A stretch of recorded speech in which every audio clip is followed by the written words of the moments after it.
स्वागत आहे आपल्या सर्वांचं एका नवीन व्हिडिओमध्ये।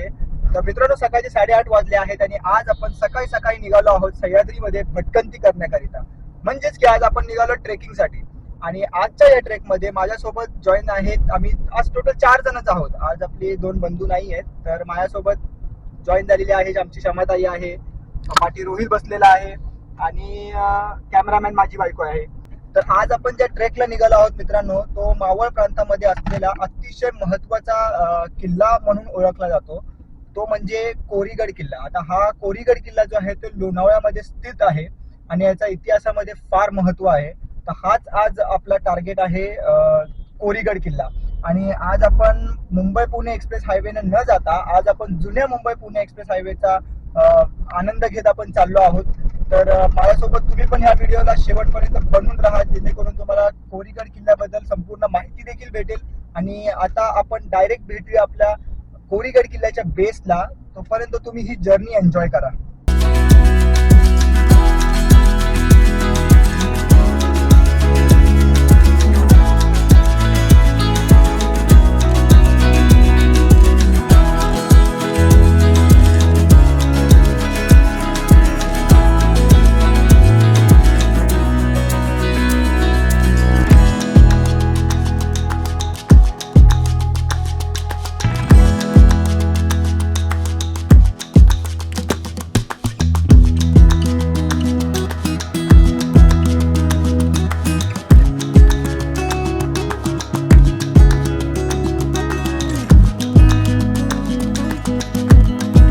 तर मित्रांनो, फायनली आपण कोरीगड या किल्ल्याच्या बेस गावात पोहोचलो। बेस गावाचं नाव आहे पेठ शहापूर आणि इथे पोहोचल्याच्या नंतर तुम्हाला पार्किंग अवेलेबल आहे। तर जर तुमच्याकडे 2 व्हीलर आहे तर तुम्ही 50 रुपये पार्किंग फी चार्ज केली जाते आणि कार असेल तर 100 रुपये। आता तिथून आपल्याला एक थोडंसं पुढे आल्यावरती लेफ्ट साईडने एक रस्ता जातो, तर तिथून आपल्याला मातीवाला रस्ता आहे, कच्चा रस्ता आहे, त्या वाटेने आपल्याला वरच्या दिशेला यायचं आहे। तिथून थोडा पुढे आल्यावर आपल्याला एक टावर पाहायला भेटतो, त्या टावरच्या दिशेने सुद्धा आपल्याला सरळ यायचं आहे, जसं तुम्ही आता व्हिडिओमध्ये बघितलं। आणि थोडंसं पुढे आल्यावरती एक बोर्ड लावलेला आहे, स्पष्ट त्याच्यावरती लिहिलेलं आहे की गडाकडे जाण्याकरिता हा मार्ग वापरायचा आहे। तर त्या गडाच्या त्या बोर्डला आपण फॉलो करत आपण गडाच्या दिशेने आपण आता चालत आहोत, ट्रेक करत आहोत। ॲज युजल आम्ही नेहमी प्लॅन करतो सकाळचं लवकर निघायचं, पण नेहमीच आमचा हाच टायमिंग बनलेला आहे, 10 10:30 ह्या टायमाला आम्ही ट्रेकला सुरुवात करतो, जेव्हा बाकीची मंडळी सगळी ट्रेकवरनं खाली येत असतात गडावरून।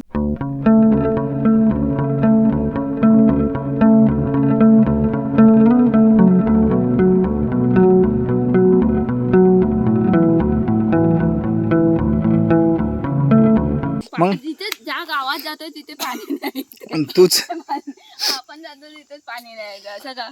तेव्हा तिथं एवढे डिमोटिवेट झाले की काय बोलायलाच नको, तिथे नो शब्द आहे ना। तर मित्रांनो, इकडून आल्याच्या नंतर आपल्याला यापुढे अशा 2 वाटा दिसतील। तर ह्या दगडावरती तुम्ही पाहू शकता असा बाण मारलेला आहे। आपल्याला ह्या दिशेने जायचं आहे कोरीगड किल्ल्याकडे। कोरीगड महाराष्ट्रातील पुणे जिल्ह्यातील लोणावळ्याच्या पूर्वेला साधारण 25 किलोमीटर अंतरावर असणारा हा किल्ला समुद्री सपाटीपासून सुमारे 3050 फूट उंच आहे। गडाला चहूबाजूंनी तटबंदी आहे। तर मित्रांनो, ट्रॅक करत असताना मध्ये मध्ये आपल्याला जंगलाची अशी वाट पाहायला भेटते, ज्याच्यामध्ये आपल्याला थोडासा बरं वाटतंय। सावली भेटायला लागली की असं बघा जंगलाचा पॅच आला, तर मध्ये मध्ये अशा रस्त्याला आपल्याला बरंच जंगल पॅच भेटतोय।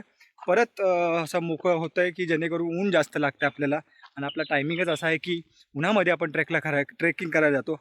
पण ह्याच्यामध्ये पण आहे ना, एक गोष्ट आपल्याला ही शिकायला भेटते, पेशियन्स। त्याच्यामध्ये आपल्याला आपली ॲबिलिटी किती आहे अशा कंडिशनमध्ये सर्व्हाइव्ह करण्याची। इसवी सन 1486 मध्ये हा किल्ला निजामाने कोळी राजाकडून जिंकला। 1647 मध्ये महाराजांनी लोहगड, विसापूर, तुंग, तिकोना या किल्ल्यांबरोबर कोरीगड आपल्या स्वराज्यात दाखल करून घेतला। इसवी सन 1700 मध्ये हा किल्ला पंत सचिवांनी मुघलांकडून जिंकून घेतला। 11 मार्च 1818 मध्ये कर्नल प्रॉर्थने लढाई करून हा किल्ला आपल्याला जिंकता येत नसल्याने फार वैतागला। तर मित्रांनो, आता आपण कोरीगड किल्ल्याच्या पायऱ्या चढायला सुरुवात केलेली आहे आणि पायऱ्यांच्या जस्ट डाव्या बाजूला आपल्याला पाहायला भेटते ते कोरीगड किल्ल्याबद्दल माहिती दिलेला बोर्ड आहे। जर तुम्ही कोरीगड किल्ल्याच्या ह्या पायऱ्या चढायला सुरुवात करणार त्यापूर्वी मी नक्की तुम्हाला सजेस्ट करेन की तुम्ही तो बोर्ड वाचा, ज्याच्यावरती ह्या किल्ल्याबद्दलची संपूर्ण इतिहास त्याच्यावरती आणि माहिती दिलेली आहे. कर्नल प्रॉर्थने लढाई करूनही हा किल्ला त्याला जिंकता न आल्यामुळे मात्र 14 मार्च 1818 मध्ये एक तोफेचा गोळा दारू कोठारावर पाडून त्याने हा गड जिंकला. गडावर मोठ्या प्रमाणावर प्राणहानी आणि वित्तहानी झाली. या किल्ल्यांबरोबर दक्षिणकडील घनगडही इंग्रजांना मिळाला.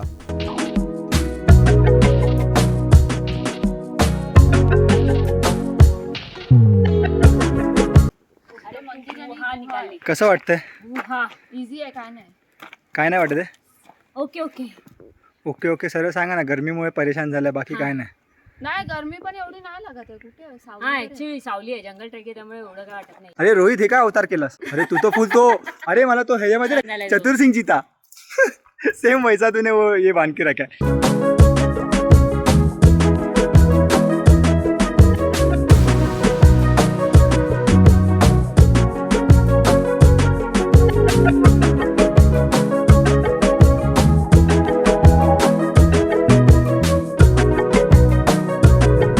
तर मित्रांनो, आपण पायऱ्या चढून पुढे आल्याच्या नंतर इथे अशी मस्त असं बसण्यासारखी जागा आहे. थोडीशी विश्रांती आम्ही करत थांबलेलो आणि त्याच्यानंतर समोरच आपल्याला पाहायला भेटते गुप्त गुफा. गुंफेमध्ये अशी मस्त अशी मोठी खोली आहे, जिथे मला वाटतं असं 15 ते 20 जण आरामात इथे राहू देखील शकते. इथे थोडा थांबलो आहे आणि इथे मस्त असा गारवा वाटतो. तर मित्रांनो, गुप्त गुहेच्या बाजूलाच आपल्याला जस्ट पाहायला भेटतं गणपती बाप्पांची मूर्ती.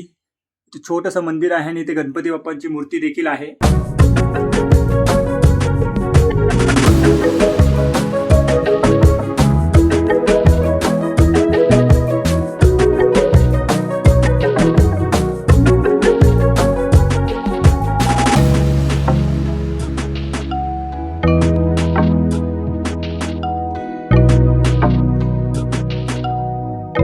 तर मित्रांनो, गुप्त गुहा आणि गणपतीच्या मंदिराच्या इकडून आल्याच्या नंतर थोडा पुढे आपल्याला इथे पाहायला भेटते एक अशी गुहा आहे आणि ह्या गुहेमध्ये आपल्याला पाहायला भेटतं पाण्याचा टाका आहे. ह्या पाण्याच्या टाक्यामध्ये पाणी एकदम थंड आणि तळ दिसेल इतकं स्वच्छ पाणी आहे, पिण्यासारखं पाणी आहे.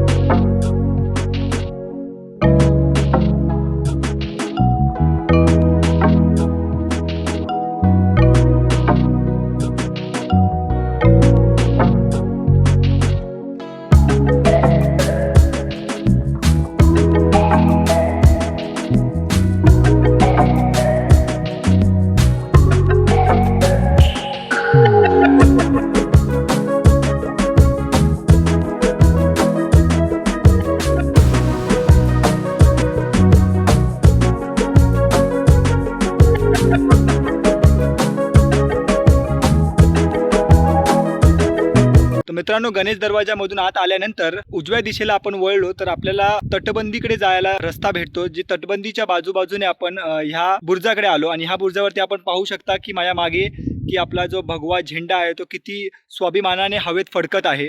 तर हा बुरुज पाहिल्यानंतर आता मी निघालो आहे समोरच्या दिशेला, जिथे गडावरती आता पाहायला गेलं तर बरंचसं काम चालू आहे. मित्रांनो, बुर्जाकडून आल्याच्या नंतर तटबंदीच्या साईडने मी येत आहे आणि इथून येत असताना मला इथे खाली पाहायला भेटत आहे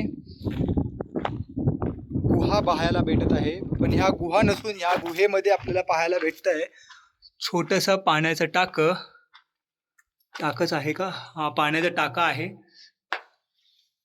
हे पाहू शकता तुम्ही. आणि याच्यामध्ये अंधार आहे, आपण आत उतरू शकत नाही. आणि इथे छोटीशी अशी गणपतीची मूर्ती देखील आहे. तर असं काही आहे. आणि ह्याच्याच थोडं बाहेर आल्याच्या नंतर आपल्याला थोडंसं पुढे गेल्यानंतर पाहायला भेटतं आणखीन एक लेफ्ट साईडला इथे एक गुहा आहे आणि त्याच व्यतिरिक्त इथे देखील एक गुहा आहे. तर आपण पहिलं ह्या गुहेमध्ये जाऊया. ह्या गुहेमध्ये आपल्याला पाहायला भेटतंय आपले हेलिकॉप्टर्स, हे चतुर उडताना पाहायला भेटतं. आणि इथे सुद्धा आपण पाहू शकता अशी गुहा आहे. आता एवढ्या उन्हातमध्ये भटकल्याच्या नंतर इथे थोडंसं आल्याच्या नंतर बरं वाटायला लागलं आहे. ही पाहू शकता अशी काही गुहा आहे. आणि इथून बाहेर आल्याच्या नंतर ह्या साईडला वळल्याच्या नंतर आपल्याला इथे देखील एक गुहा पाहायला भेटते.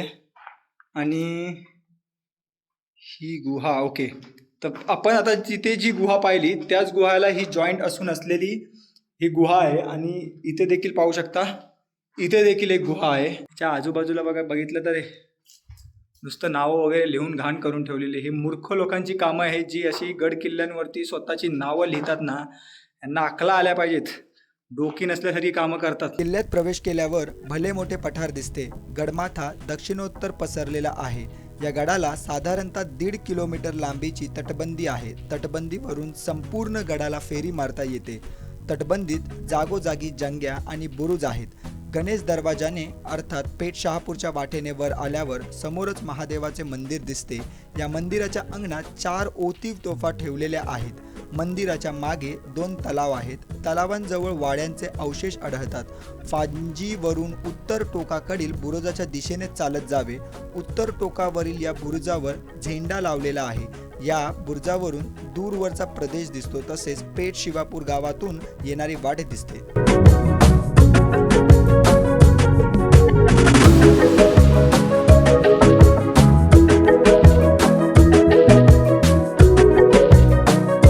उत्तर बुरुजावरून पुन्हा दक्षिणेकडे पुढे गेल्यावर हनुमान मंदिर आहे.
कोराई देवी मंदिराच्या पुढे खालच्या बाजूला 2 बुरुजांच्या मध्ये गडाचा दुसरा दरवाजा आहे. अंबावणे गावातून येणारी वाट या दरवाजातून येते. हे प्रवेशद्वार पाहून गणेश दरवाजाकडे चालत निघाल्यावर वाटेत एक तोफ आहे. जागोजागी उद्ध्वस्त वाड्यांचे अवशेष आहेत. गणेश दरवाजापाशी आल्यावर आपली गड फेरी पूर्ण होते. संपूर्ण गड पाहण्यासाठी 1 तास लागतो. गडावरून समोरच नागफणीचे टोक, तुंग, तिकोना असा सर्व परिसर दिसून येतो.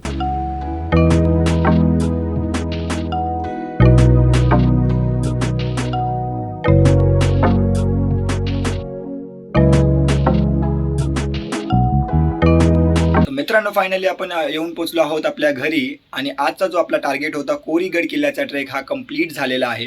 गडापर्यंत पोहोचण्याकरिता आपल्याला 1 तासाचा वेळ लागतो आणि त्याच व्यतिरिक्त आपल्याला गड पूर्ण एक्सप्लोर करण्याकरिता 1 तासाचा वेळ लागतो. गड एक्सप्लोर करत असताना आपल्याला तलाव पाहायला भेटले. उत्तर साईडचा बुरुजावरून आपल्याला पेठ शहापूर पासला सगळा परिसर पाहायला भेटतो आणि नंतर गडावरती आपल्याला महादेवाचं, हनुमानाचं आणि कोराई देवीचं मंदिर देखील पाहायला भेटते. त्याच व्यतिरिक्त दुसऱ्या साईडला आपण गेल्याच्या नंतर आपल्याला अंबावणे या गावामधून येणारा दरवाजा देखील पाहायला भेटतो. गरमी देखील वाढायला लागल्यामुळे थोडासा ट्रेक करत असताना ह्या सीझनमध्ये ट्रेक करत असताना उन्हामध्ये खूप हालत होते आणि जर अशा टायमामध्ये जर ट्रेक करत असाल तर नक्की पाण्याचा साठा, मुबलक पाण्याचा साठा कॅरी करा. कारण की गरमीमुळे आता अशी परिस्थिती आहे की काही गावांमध्ये पाणी आपल्याला भेटत नाही. जे आज आमच्यासोबत झालं की गावामध्ये पाणीच आम्हाला भेटलं नाही. त्यामुळे बरं होतं की आमच्याकडे पाण्याचा साठा होता. त्याच्यामुळे आम्हाला ट्रेक करताना काही डिफिकल्टी आली नाही, शिवाय उन्हाच्या. तर आता जर कोण ट्रेक करत असेल तर नक्की सकाळच्या टायमामध्ये लवकरच सुरुवात करा ट्रेकला, जेणेकरून तुम्ही त्या उन्हाच्या तडाख्यामध्ये सापडणार नाही. तर मित्रांनो, आजचा जर हा व्हिडिओ तुम्हाला आवडला असेल तर नक्की लाईक करा, आपल्या मित्रांसोबत शेअर करा आणि चॅनलवर नवीन असाल तर सबस्क्राईब करा. तोपर्यंत भेटूया आपण पुन्हा एकदा एका नवीन व्हिडिओमध्ये.